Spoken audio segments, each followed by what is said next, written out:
Speaker, the issues raised, especially on the Equalization Fund, by various speakers, is actually very important. And I want to note the issues raised by members from the ASAL, members from the less developed areas, members from the marginalized parts of the country.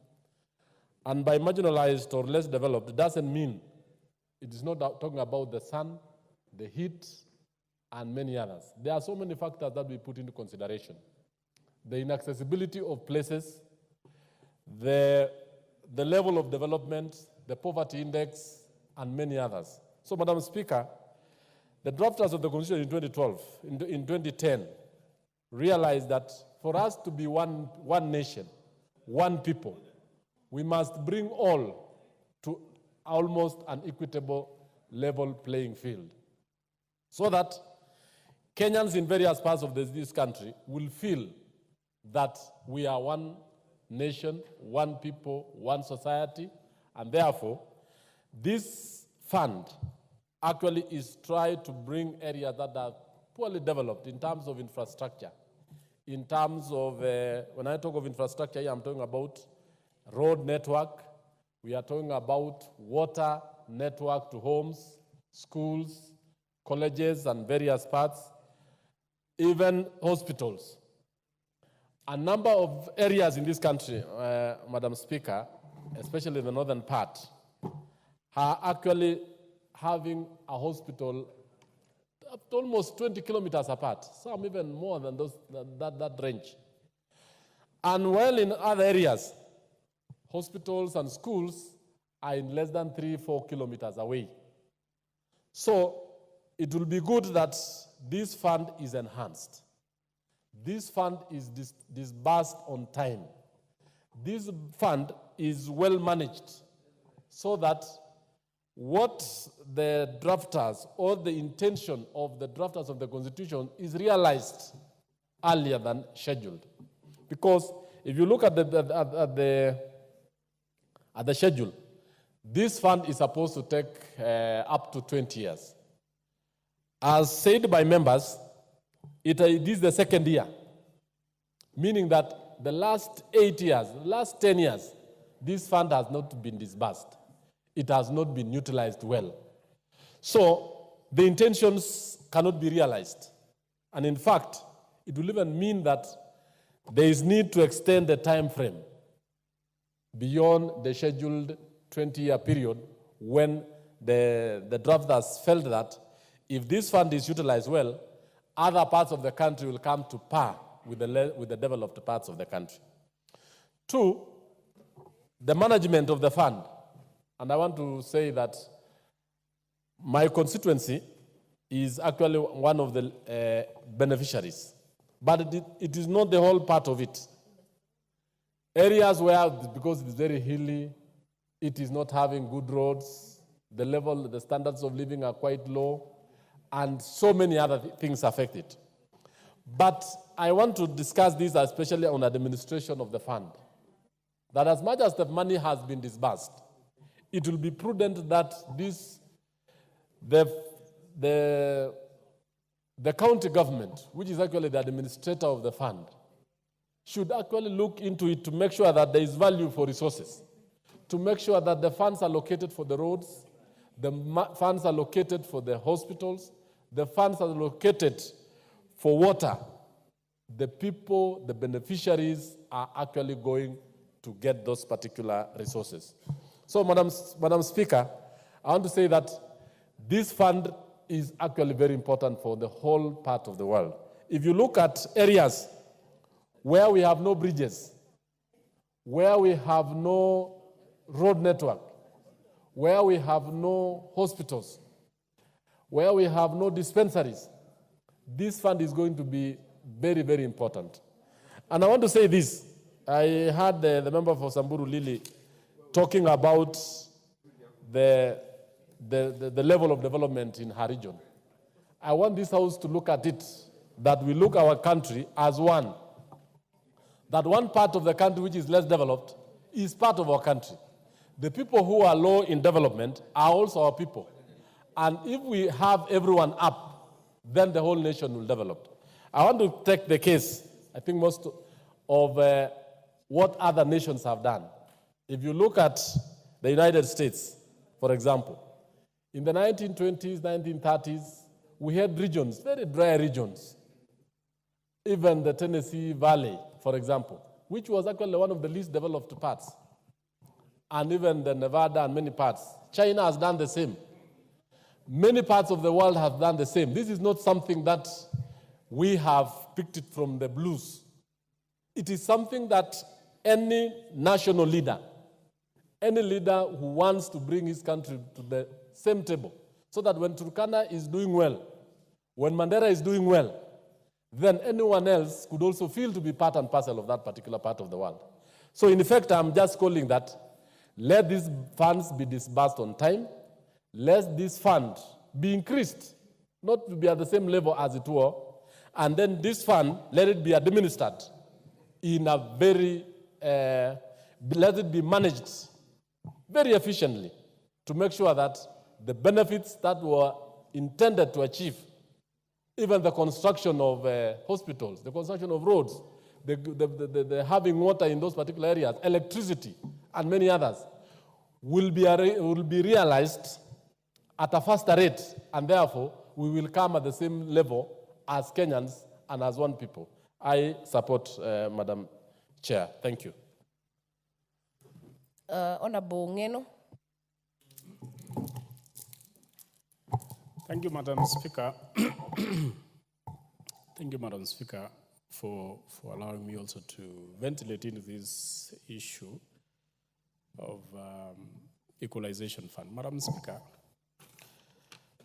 and like what my colleagues have said, Madam Speaker, the reason why the drafters of the Constitution looked into three areas where money was supposed to be divided, Madam Speaker. Because when you look at the Constitution states that money shall be divided among three entities. Entity one is the national government, entity two is the county governments, entity three is the Equalization Fund. Madam Speaker, the reason why the drafters of the Constitution looked at the Equalization Fund was because of so many reasons. And I think one of the reasons is, Madam Speaker, if you look at the concept of the colonial wars, if you look at the concept of even the colonialists invading other countries, it was because of fight for resources. When you look at tribal wars, wherever they are, whether from time immemorial to the current, it is because of fight for resources. When you look at even the political contests that we have, in every country, Madam Speaker, the bottom line is that everybody is fighting for resources. And that is the reason why we have all these contests. And I think the reason why the drafters of the Constitution felt that we should have an allocation called Equalization Fund was because they realized that from time immemorial, there are areas which has been marginalized, both by governments and by nature. Madam Speaker, when I speak about governments, I mean there has been successive governments in this country, from the colonial government to the pre-independence or after independence. We have had governments and successive governments. And when the drafters of the Constitution were looking at this Equalization Fund, they meant, and their major intention was that, look at the areas which has never had any favor by any government. And that was meant to be equalized with the rest of the country. Madam Speaker, there are also areas which have been marginalized by nature or by natural causes. Areas which do not or is not even able to do agriculture and any other agricultural activities or economic activities, Madam Speaker, that can help those areas. This is an area where the drafters of the Constitution intended to allocate this money. Madam Speaker, the Constitution, Article 204, states that there shall be 1.5% of allocation to the equalization. Madam Speaker, it also talked about the marginalized areas, and it talked about the marginalized communities. That is on section 6, I think section 4, section 5, where it is talking about the marginalized communities and marginalized counties. Madam Speaker, when the CRA started working on these particular marginalized counties, Madam Speaker, it picked 14. And the reason why they picked 14, Madam Speaker, was based on several issues, just like what my brother here said, poverty index, and so many other issues, Madam Speaker. The 14, Madam Speaker, it was supposed to be allocated money from 2010, immediately after the promulgation of the Constitution. Madam Speaker, my constituency was one of the beneficiaries because it was falling under Narok County. It's falling under Narok County, Madam Speaker. But we benefited 5 years after the promulgation of the Constitution. And after that, Madam Speaker, no any other money has been allocated. The only other time, Madam Speaker, when this money was allocated is, I think it is now. So we have had 2 allocations. And when you read, Madam Speaker, section 6, section 5 of Article 204, it states the unspent money, what is supposed to be done to the unspent money? It is supposed to be kept and utilized. But if you were to do a simple math, Madam Speaker, from 2010 up to 2024, which is 14 years, how much money is that? Who has been spending that money? Where is that money? We are 6 years to the sunset of this particular fund. Madam Speaker, and not even that, before the CRA introduced another model of allocating this money, because initially, Madam Speaker, the 14 counties which were benefiting only benefited once. By the time they introduced 34 counties, Madam Speaker, what happened to the money that was supposed to be spent on the 14 counties? Because the 14 counties came up to late 2020. These 14 counties, which are supposed to benefit from 2010, 2011, 2012, up to 2020, and have never benefited, what will happen to the money that was supposed to be sent to these particular counties? Madam Speaker, even when I look at the current allocation, Madam Speaker, done by CRA, it's alarming. It has never even assisted anybody because the 14 marginalized counties has never risen from where they were. In fact, just like what my colleague has said, the number of marginalized counties are increasing. They increased from 14 to 34. What does that tell you, Madam Speaker? It tells you the government is doing nothing to alleviate the poverty level of our people. So that by now, instead of 14, we now have 34 counties which are marginalized. Who is marginalizing these counties, Madam Speaker? So, me, myself, I support this amendment by the Senate, but I would wish the committee concerned to relook, and that is the budget committee, to relook into areas, into the monies which has not been spent from 2010 to the current, and ensure that the 14 counties which were allocated this money from 2010 to 2020 are given their money so that they can spend on the correct, on the right projects which they had stated or which are stated in the Constitution. Madam Speaker, I wish, as a beneficiary of this particular allocation, Madam Speaker, to state also that inside the marginalized counties, inside even inside the Equalization Fund, Madam Speaker, which was meant to cure the marginalization, there is also a very serious marginalization inside the picked counties. Because, Madam Speaker, if you look even at how the disparities which were done, you go and start identifying using the sublocations or even wards, so that if this money was allocated one constituency, you will realize they are allocating maybe 2 or 3 wards.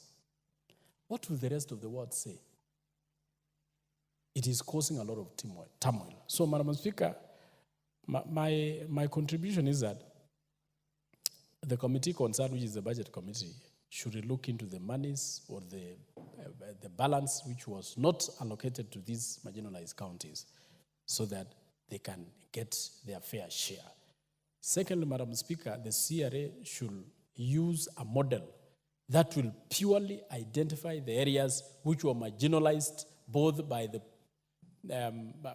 governments and by nature, so that we can actually bring these people to the equal level. Otherwise, Madam Speaker, we'll be saying we are doing equalization, or we are allocating equalization funds and not doing what is supposed to be done. So, Madam Speaker, I wish to support and wish to ensure, or ask the committee that is concerned to ensure that they implore upon the CRA so that they can do proper allocation of these particular funds. Thank you, Madam Speaker. Boroza.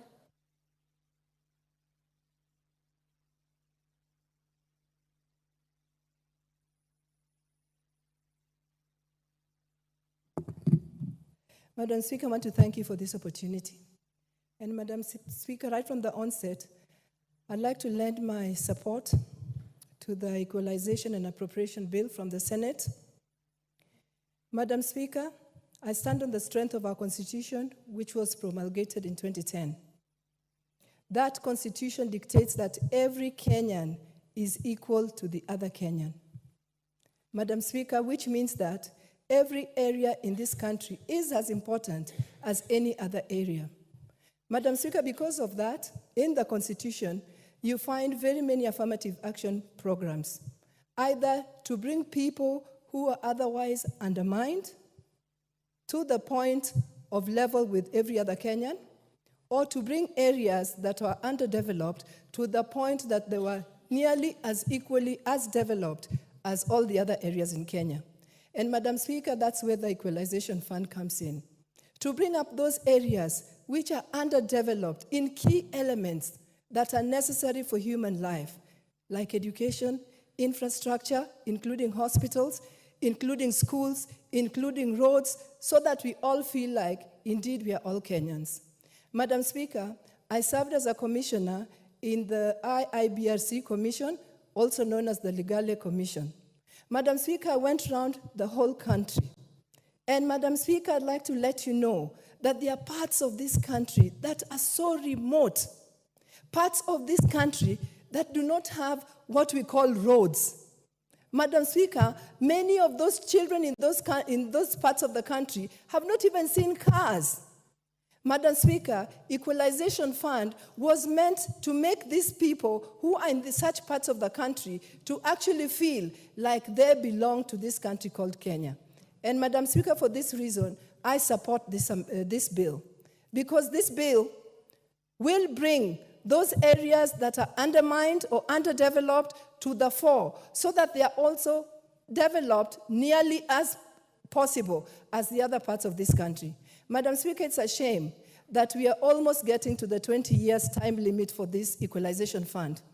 What will then happen when 20 years lapse and we've not benefited from this equalization bill, affirmative amendment, affirmative action opportunity? Just because money that's been appropriated has never been used towards this effort. Madam Speaker, I support this amendment bill from the Senate because what it does is it locks in the money that is meant for Equalization Fund, such that even if one financial year passes, it will still be locked for that purpose that it was intended for. Because that is the only way to go, to ensure that those areas that are underdeveloped are actually, the money that's intended to bring them up is used for that purpose. Madam Speaker, as I stand here, because I believe in this equalization, I believe that the whole country is not equal. Madam Speaker, for that reason, I will never support this 1 man, 1 shilling, 1 vote, whatever it's called. Madam Speaker, because this country, there's so much discrepancy in the development of this country. And you need Equalization Fund, you need affirmative action to bring other Kenyans who are not benefiting like every other Kenyan, to the fore, so that they can also enjoy being Kenyans. Madam Speaker, I want to say again, categorically, I support this bill. Thank you, Madam Speaker. Majority Whip. My point of order. No, you can't raise a point of order. I'll first give member for Marsabit, the Deputy Whip.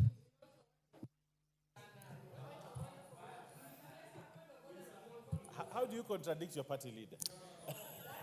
Honorable Speaker, Honorable thank Wako, you. you're on the floor. Thank you Continue. for allowing me to contribute to this Equalization Fund Appropriation number 2 bill. And from the onset, I want to confirm that I fully support this. Honorable Speaker, it is unfortunate that so many years down the line, we are still debating and no much progress has been recorded as a result of this. Honorable Speaker, we should be guided by the purpose of this Equalization Fund. Many honorable members have already said that this was to address the marginalized areas. When we talk of marginalized areas, many people do not understand the situation in those areas. These funds initially was to bring at par the 14 counties, namely Turkana, Mandera, Wajir, Marsabit, Samburu, West Pokot, Tana River, Narok, Kwale, Garissa, Kilifi, Taita Taveta, and Lamu. But unfortunately today as we stand, the number of the counties that need to come at par with others has grown, not because of clear justification, but just because others want to compete with these areas that have been marginalized since independence. The purpose of Equalization Fund is, number one, to improve on roads, road network, water, electricity, and hospitals. Madam Speaker, I come from Marsabit, which is part of the 14 marginalized area, the initial 14 marginalized areas. And in that part of the world, it is just like 7 years ago that we saw tarmac 2 passing through our county. And to date, we do not have even connecting roads to our villages. We are still struggling. Water is a real problem even where I come from, and yet I live in town. Electricity, many people still live in the same problem that we used to live in, where we do not have electricity connectivity to the villages. These are basic needs. And any responsible government has to work hard to make sure that every part of the country is at the same level, progressing and developing at the same rate. Unfortunately, for over 50 years, most of these counties have been marginalized. And these funds have been sitting somewhere without supporting any county, any individual. And that is why today we are debating on the same. But the unfortunate bit, the counties that needed to benefit from this has grown from 14 to 34. What does this mean?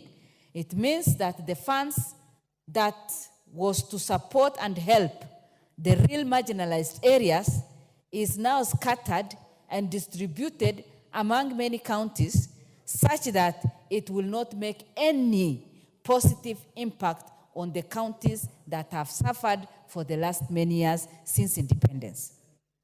We need our education system to be improved, infrastructure, we need water, roads, our hospitals. Up to today, in some of our counties, people travel for over 300 kilometers. And imagine of an expectant mother who is in labor on a rough road traveling for 300 kilometers.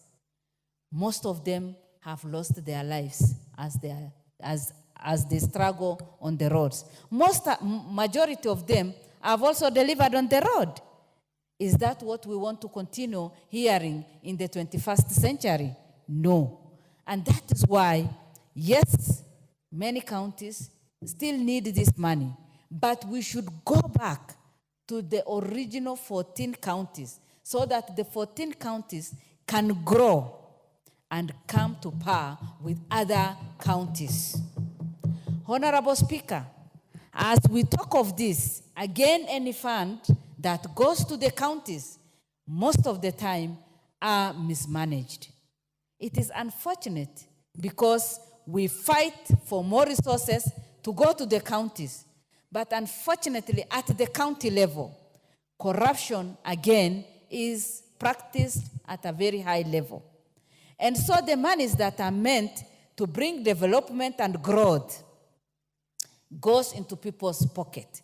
In fact, most of the time, it does not even benefit the counties, but it gets out of the counties because those individuals in the counties invest out of their own counties. And that is why we should demand for proper usage and accountability of any funds that will be released under Equalization Fund. Again, when it comes to implementation of this, the usual practice of tender and people given contracts to do any particular development.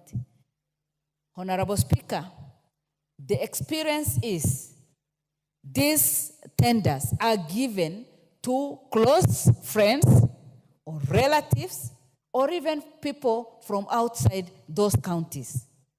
And that is why, as members of parliament, we should make sure that these tenders get into the hands of individuals working and living in those counties so that that money can be generated and can benefit the local business people.